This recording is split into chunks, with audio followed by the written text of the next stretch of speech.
Salaam, and greetings, humans. I am, as almost always, back in my room with my notebook and another topic. Once again, about hijab. And this one is called, I'm probably going to title this video, I Want to, But. And it's about, oh, I'm tearing this up. Okay. See. And it's about wanting to wear hijab, but the things that tend to stand in our way. And I just wrote down 6 different thoughts that I had when I was thinking about wearing hijab. And I'll just run through those quickly, and then I'll run through how you can handle those. The first one is, I'm not pious enough, I'm not Muslim enough, or I'm just not there yet. The second, what am I going to do with my hair? 3, my wardrobe isn't right, and I don't have the money for new hijab appropriate stuff. 4, what will my family think? Number 5, what will I be giving up? And number 6, what will I be gaining? These are just a few of the thoughts that I had. I found them from looking back in my diary and also pulling from my own noodle at the moment when I think about things that I want to do, but there's for some reason a stopping point for me. So, the first one, I'm not pious enough, I'm not Muslim enough, or I'm not there yet. That basically all boils down to me saying to myself, and potentially you saying to yourself, I'm not good enough to do X. In this case, that X is wear hijab. So, I want you to ask yourself, and I had to ask myself, what puts someone there, this mysterious place, and how can you do that? So if I was saying, oh, I want to wear hijab, but I'm not Muslim enough, or I'm not pious enough, well, what would make somebody pious enough in your mind to wear hijab? Do they have to say all of their prayers on time? Okay, so insha'Allah, work towards saying all your prayers on time. Is it that they get up before Fajr and pray tahajjud? Okay, insha'Allah, you can do that too. And it's important to remember that just because a woman puts on a hijab or a niqab, it does not mean that she becomes perfect. Hijabis and niqabis still make mistakes. We still commit sins. And wearing hijab does not mean that you are at a certain step. You don't have to get there to wear hijab. It just means that you're trying. So, insha'Allah, try. Okay? What am I going to do with my hair? Okay. So, for my women of African descent and ladies with very curly hair, think about protective styles. What protective styles do you already wear? Do you already like? Some people do braids, straight back, or flat twists, or some people straighten their hair. Think about a ponytail or a bun, which you'll hear most women talk about when they talk about, bases for their hijab styles. Or if you have short hair, slick that sucker back. And that should have, that should provide you with enough base to, wear your scarf. For me, when I started wearing hijab, I have natural hair, and I had I would love to wear it like this, but this big lion mane of hair. So in my head, I imagined wearing hijab going like squish, squish, squish, and then put on an underscarf, so then your hijab is like this high off your head all around. And I mean, that might be the style for some people, but for me it just felt a little silly. So I had to find ways to adapt my hair so I could do what I wanted to do. 3, my wardrobe isn't right, and I don't have the money to create a new hijab-friendly wardrobe. That's okay. It's a process. I will tell you that now. It's a process, and it's not always the cheapest process, depending on where you live. But, insha'Allah, in the description, I'll put a few places where I found reasonably priced clothing that kind of helps transition you transitions the piece that you may already have into things that you can wear even with your hijab. So I would say that the essentials, absolute essentials, were number one, a light long sleeve sweater. Of course, long sleeve, but then also like a longer line sweater that may go, down to like your mid thigh. I know H&M had some recently that were, either black, white, or cream colored. And I have one now, mashallah, and it's really, really nice. Think about getting those sleeves, either ones that like go from wrist to shoulder or ones that like connect. So like it's basically if you cut this part, cut around your head and off the body of the shirt, it would just be that. So they're like connected sleeves that you kind of wear like a shrug. Get some leggings, get some longer shirts, and then as you need new things, just start to buy those things in like a more modest direction, I suppose. So like when I needed a new black t-shirt, I didn't go for a black t-shirt that stopped right at my waist. I went for one that stopped a little longer, like mid-thigh. Now, my black t-shirt that I ordered ended up going down like to mid-calf, which was not what I wanted, but I actually really like it now. So that's where I'm at. But just look for pieces that are more modest as you have to change them, and as you change them with seasons, consider donating them, or if you can't afford to donate them, sell them on something like Let Go or eBay or Craigslist or something like that, but be safe. And then you can kind of recoup some of that money and then spend it towards more modest dress, inshallah. What will my family think? And the first quote I wrote down is, Lucy, you've got some splaining to do. And it's true. You may have to explain yourself to your family, especially if you have non-Muslim family. Or they may just be the kind of people that'll just go, something new. But that does not mean you should not be prepared for questions.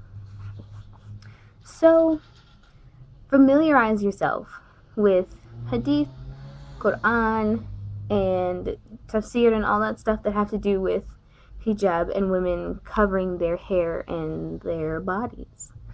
Okay? Get familiar. Know the benefits, but also know what may be difficult about it. And know how you'll handle it / overcome those difficulties. Okay? Because at the end of the day, inshallah, your family just wants you to be safe. They just want you to be safe and healthy and happy. And sometimes they may see wearing hijab as something that may put you in danger, especially given the current climate. But do your best. Educate yourself so that you can educate them. What will I be giving up? Now, when we do lots of things as human beings, we always think,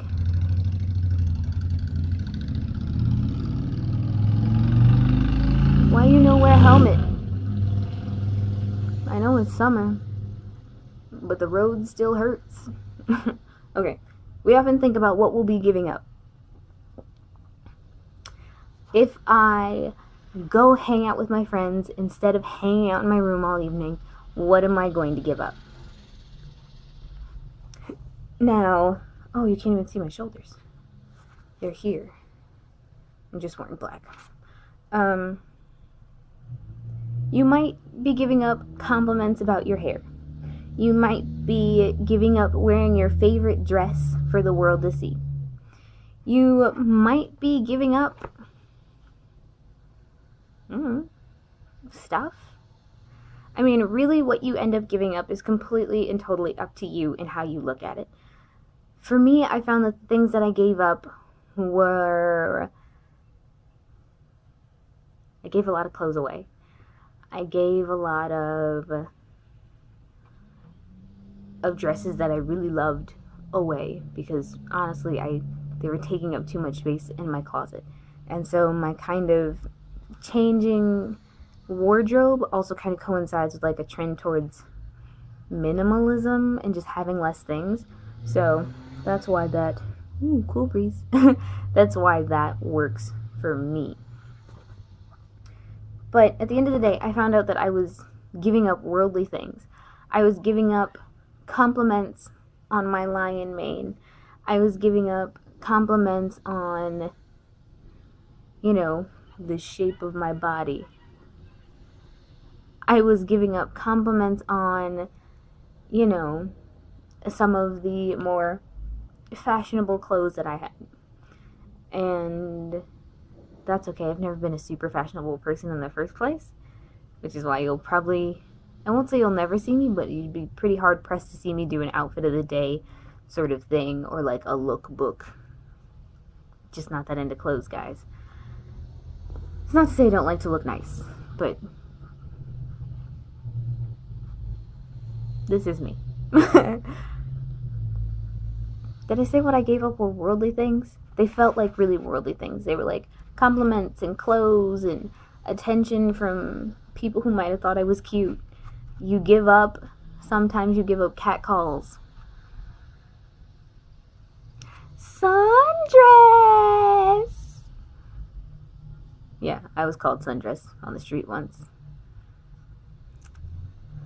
But then, as a contrast to what you'll be giving up, you also have to ask, what will I be gaining? And it will be different for every single human being, okay? What will I be gaining? For me, I can tell you a couple of things. I gained odd tan lines. I have like a wrist tan, like from my wrist forward is tan, my face is tan, and that's kind of it. So that's what I gained. I gained of a reminder of being careful about what goes into my ears, because I struggle to wear earbuds, so I'm a little more careful about what goes into them, just because it's so much work to put them on. I am reminded, because of how I look, to be aware of how I conduct myself in public. I am totally aware when I'm doing something that I find really fun or creative and how people will perceive that. Because I feel like as a woman in hijab, while it's not fair, people do see you or tend to see you as almost like an ambassador for Islam, because you are super recognizable. Unless you only wear like black and white and people might confuse you for a nun. But it's not a bad thing, because I should have, really good conduct in public. Muslims should have some of the best manners on the planet. So it is just a reminder, hey, I was gonna go do a cartwheel, but I can't do a cartwheel. Or, sometimes I'm reminded to, when I'm going to do silly things, I feel like those things are more fun and let people see that, hey, Muslims are people. We're humans. So, like, when I'm in an arcade with my friends, I know that nobody looks at them and goes, well, that's weird. But I know that people might look at me and go, that's weird. Or people might hear how stellar my English is and be a little surprised.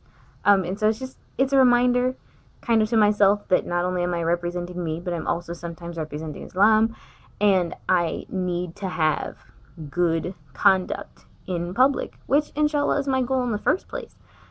But this is my reminder. So tell me what were some of your barriers to wearing hijab down in the comments, and how did you overcome them? Inshallah, if you're still working through them, let us know so myself and your community can support you. It's not always the easiest, especially as new Muslims, because you may not have that built-in support system of friends and family, and you may not even know any other Muslims. So it may be to your benefit to let a sister know in the comments how can we help? Okay, so that's all I have for today. This is a me video, and that's it. I feel like I say that every video.